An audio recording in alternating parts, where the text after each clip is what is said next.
Hello বন্ধুরা, Shweta village food cooking চ্যানেলে আপনাদের সবাইকে স্বাগত। আশা করছি আপনারা সবাই খুবই ভালো আছেন।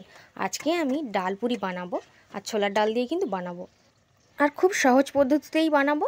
আর এরকম ফুলেও থাকবে, আর ভাজা কিন্তু ঘন্টা দুয়েক পরও কিন্তু এরকম ফুলকোই থাকবে। চলুন তাহলে ডাল পুরি বানানোটা শুরু করে দিই। তো ডাল পুরির জন্য আমি এখানে 100 গ্রাম ছোলার ডাল নিয়েছিলাম। নিয়ে 3 থেকে 4 ঘন্টা, বা আপনাদের হাতে যদি সময় কম থাকে 2 থেকে 3 ঘন্টাও কিন্তু ভিজিয়ে রাখতে হবে। আমি 3 থেকে 4 ঘন্টা ভিজিয়ে নিয়েছিলাম। এখন খুব ভালো করে ধুয়ে নিয়েছি, আর এরকম একটা প্লেটের মধ্যে একটু ছড়িয়ে কিছুক্ষণের জন্য রেখে দেবো। এতে ডালটা কিন্তু একটু শুকনো শুকনো মতন হয়ে যাবে, মানে ডালে যেন জল না থাকে। আর এদিকে ততক্ষণ আমি ময়দাটা মেখে নেব। আমি এখানে খুবই অল্প পরিমাণে বানাবো, আপনারা কিন্তু একটু বেশি পরিমাণেও বানিয়ে নিতে পারেন। এই কাপটা মাপ করে 3 কাপ মোট ময়দা নিয়ে নিচ্ছি। তবে আমি যতটা পরিমাণে বানাবো, এটা দুটো লোকের কিন্তু খাওয়া হয়ে যাবে, মানে 8টা থেকে 10টা ডালপুরি কিন্তু হবে। আর যদি একটু মোটা করে বড় করে বানান তাহলে কিন্তু 5টা থেকে 6টা হবে। সামান্য লবণ দিয়ে দিলাম কিছুটা পরিমাণে চিনি, সামান্য কিন্তু মিষ্টি একটু দিতে হবে। আর আমি 3 চামচ মতন সাদা তেল কিন্তু দিয়ে নিলাম। সব কিছুকে একসঙ্গে দিয়ে খুব ভালো করে একটু টাইম নিয়ে কিন্তু ময়ামটা দিয়ে নিতে হবে। আর এই ডালপুরিটা বন্ধুরা আপনারা ময়দা ছাড়াও আটা দিয়ে কিন্তু বানিয়ে নিতে পারবেন, তাহলেও কিন্তু খেতে ভালো লাগবে। আর ছোলার ডাল ছাড়া মুসুর ডাল দিয়েও কিন্তু বানানো যায়, কিন্তু এখন তো মহাষষ্ঠী আর অষ্টমীও রয়েছে, তো সেই জন্য আপনারা ছোলার ডাল দিয়ে বানাবেন। তবে ছোলার ডাল দিয়ে খেতে কিন্তু ভীষণ ভালো লাগে, মুসুর ডালেও ভালো লাগে। তো বন্ধুরা খুব ভালো করে ময়াম করে নিয়েছিলাম, আর অল্প করে জল দিয়ে কিন্তু একটু মেখে নিয়েছি। আর প্রথমে জল দেওয়ার ভিডিওটা কিন্তু ডিলিট হয়ে গেছে।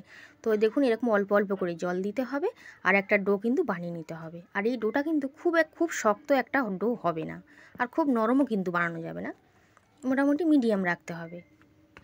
আর খুব ভালো করে কিন্তু মাখতে হবে একটু টাইম নিয়ে। যতটা সুন্দরভাবে মাখা হবে ততই কিন্তু নরম হবে ডালপুরিগুলো, আর খেতেও তত বেশি ভালো লাগবে। এখন ঢাকা দিয়ে কিছুক্ষণের জন্য রেস্টে রেখে দিচ্ছি। আর ততক্ষণে ছোলার ডালের পুরটা আমি বানিয়ে নেব। তো সেই জন্য ছোলার ডালগুলোকে একটা মিক্সির জারের মধ্যে ভরে নিচ্ছি। ছোলার ডালগুলোকে এরকম একটা পেস্ট বানিয়ে নিয়েছি। খুব একটা মিহি পেস্ট কিন্তু বানানো যাবে না, একটু দানা দানা পরিমাণে রেখেই কিন্তু পেস্টটা করতে হবে। এখন কড়াই বসিয়ে দিলাম, সর্ষের তেল দিয়ে দিয়েছি, আর একটু কালো জিরে ফোড়ন করে দিলাম। আর সব কিছু গুঁড়ো মশলা হাফ করে নিয়েছি। হাফ চামচ লবণ, হাফ চামচ পরিমাণে জিরের গুঁড়ো, হাফ চামচ ধনিয়া গুঁড়ো, হাফ চামচ লঙ্কার গুঁড়ো, আর হাফ চামচ নিয়ে নিচ্ছি হলুদ গুঁড়ো। সমস্ত মশলাটাকে মিডিয়াম ফ্লেমে রেখে একটু ভাজা করে নিচ্ছি। আমি এখানে কালো জিরে দিয়েছি, আপনারা 5 ফোড়ন বা গোটা জিরে বা যে কোনো কিছু ফোড়ন কিন্তু দিতে পারবেন। আর বেটে রাখা ডালটাকে কিন্তু দিয়ে নিলাম। আমি এখানে ডালটা এরকমভাবে বানাচ্ছি, ডালের পুরটা। আপনারা কিন্তু ডালটাকে সেদ্ধ করে নিয়েও কিন্তু পুরটা বানিয়ে নিতে পারেন, দুভাবেই কিন্তু বানানো যায়। আমার চ্যানেলে কিন্তু আগে সেদ্ধ করেই বানানো আছে, আমার মা ওই রকমভাবেই বানায়।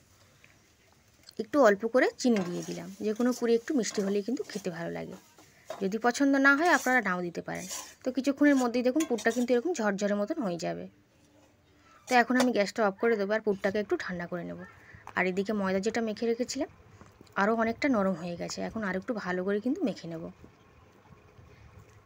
খুবই সহজ বন্ধুরা, আপনারা যে কোনো দিন কিন্তু বানিয়ে নিতে পারবেন, আর খেতেও ভীষণ ভালো লাগে। আর এতটাই ভালো লাগে যে এর সঙ্গে অন্য কিছু দরকারই পড়বে না, শুধুই কিন্তু খাওয়া যাবে। এখন এখান থেকে একটু লিচি কেটে নিচ্ছি, তবে একদম লুচি যেরকমভাবে কাটে ওরকম না, ওর থেকে একটু বড় করে কাটতে হবে। তো আমার এখানে অনেকগুলোই হয়েছে, 6টা 7টা মতন হয়েছে।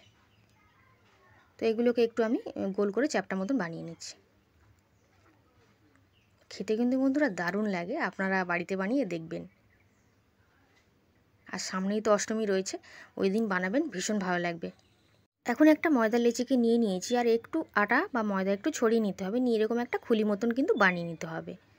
আর তারপর চামচ দিয়ে ডালের পুরটা ভরে নিতে হবে, একটু ঠেসে ঠেসেই পুরটা দিতে হবে, ঠিক এরকমভাবে। আর খুব সহজে কিন্তু এটা মোড়াটা হয়ে যাবে, এরকমভাবে মুড়ে নিতে হবে। আর একটুকু ডালের পুর কিন্তু কোনোভাবে বেরিয়ে আসবে না। দেখুন খুব সহজেই কিন্তু এটা আমার হয়ে গেছে। তো আমি সবগুলো মুড়ে নেব, যেহেতু আমার অল্প কয়েকটা, তো আমি সবগুলো মুড়ে নিই, তারপরে কিন্তু বেলে নেব। আর অষ্টমীতে আমাদের কিন্তু এই ডালপুরিটাই বানানো হয়, আরও অনেক করেই বানাতে হয়। তো আমার মায়ের সাথে আমিও বানিয়ে নিই, তো সেই জন্য কিন্তু আমি খুব ভালোই এই ডালপুরিটা বানাতে পারি। তো যাই হোক বন্ধু, আর একটাকেও কিন্তু বানিয়ে নিলাম। এই মুড়ে নেওয়াটাই কিন্তু একটু বন্ধুরা অনেকের কাছেই কষ্টকর বলে মনে হয়। তবে খুব সহজেই কিন্তু মোড়াটা হয়ে যাবে, আর কোনোভাবেই কিন্তু পুরটা বেরিয়ে আসবে না। আপনারা যদি একটু অসুবিধা হয় পুরটা একটু অল্প করে দেবেন, তাহলে কিন্তু আর অসুবিধা হবে না। তো দেখুন সবগুলোকে বানিয়ে নিয়েছি, একটু ময়দা ছড়িয়ে দিলাম, দিয়ে আলতো হাতে কিন্তু বেলে নিতে হবে। আর খুব একটা বিশাল বড় রুটির মতন করে কিন্তু বেলবো না, মোটামুটি মিডিয়াম সাইজের করেই কিন্তু বানাবো। আর এই ডালপুরি বন্ধুরা 2 বা 3টে খেলেই হয়ে যাবে। 2 বা 3টার সঙ্গে আলুর তরকারি ব্যাস। তো আমি এরকম সাইজ করেই বানাচ্ছি। তো একটা আমি বেলে নিলাম, আর একটাকেও কিন্তু একটু ময়দা ছড়িয়ে বেলে নেব। যেহেতু 5টা 6টা, সেহেতু সবগুলো একসঙ্গে বেলে নিয়ে ভেজে নেব। তবে এগুলো কিন্তু বেলে বেলে রেখে দেওয়া যাবে না, বেলতে হবে আর ভেজে নিতে হবে। মোটামুটি 1 থালা করে বেলে নিতে হবে আর ভেজে নিতে হবে। তো খুব বড় করছি না, এরকম সাইজ করে কিন্তু বানাচ্ছি। তো সবগুলো আমার বেলা হয়ে গেছে, এখন আমি কড়াইতে ভাজতে চলে যাব। তো কড়াইতে তেল দিয়ে দিয়েছি। আর ডালপুরিটা বন্ধুরা এত বেশি পরিমাণ তেলে না ভাজলেও কিন্তু চলবে, অল্প তেলেই ভাজা হলেই ভালো। তবে আজকে ভিডিও করবো বলে একটু বেশি তেলেই দেখাচ্ছি অবশ্য। তো তেলটা খুব ভালোভাবে গরম করে নিতে হবে, তারপর ডালপুরিটা কিন্তু ছেড়ে দিতে হবে। কোনোভাবেই পুরগুলো কিন্তু বাইরে বেরিয়ে আসবে না, আর পুর যদি বেরিয়ে আসে তাহলে কিন্তু তেলটা নোংরা হয়ে যাবে। প্রথমে যখন তেলে ছাড়বেন তখন কিন্তু তেলের টেম্পারেচারটা একটু বেশি রাখবেন, তারপর কিন্তু একটু কমিয়ে দিতে হবে। খুব ভালোভাবে কিন্তু ফুলেও গেছে দেখুন। এখন তেলটা ঝারিয়ে তুলে নিচ্ছি, আর একটাকেও দিয়ে নিচ্ছি। একটু তেলটা ছিটিয়ে উপর থেকে দিয়ে দিতে হবে, তাহলে কিন্তু খুব সহজেই ফুলে আসবে। আপনারা কিন্তু অনেকটা অল্প তেলেও কিন্তু ভাজতে পারেন। এভাবে তেলটা ছিটিয়ে একটা সাইডে দিতে হবে, তাহলে কিন্তু খুব সহজেই ফুলে উঠবে। আর এইভাবে উল্টে পাল্টে একটু লাল করে কিন্তু ভেজে নিতে হবে। এখন তেলটা ঝারিয়ে তুলে নিচ্ছি। তো এইরকমভাবে সমস্ত ডালপুরিগুলো কিন্তু আমি ভেজে নিয়েছিলাম, আর সমস্তগুলোই কিন্তু ফুলেছে দেখুন। আর ফুললে কিন্তু দেখতেও বেশ ভালো লাগে, আর খেতে তো এমনি খুব সুন্দর হয়।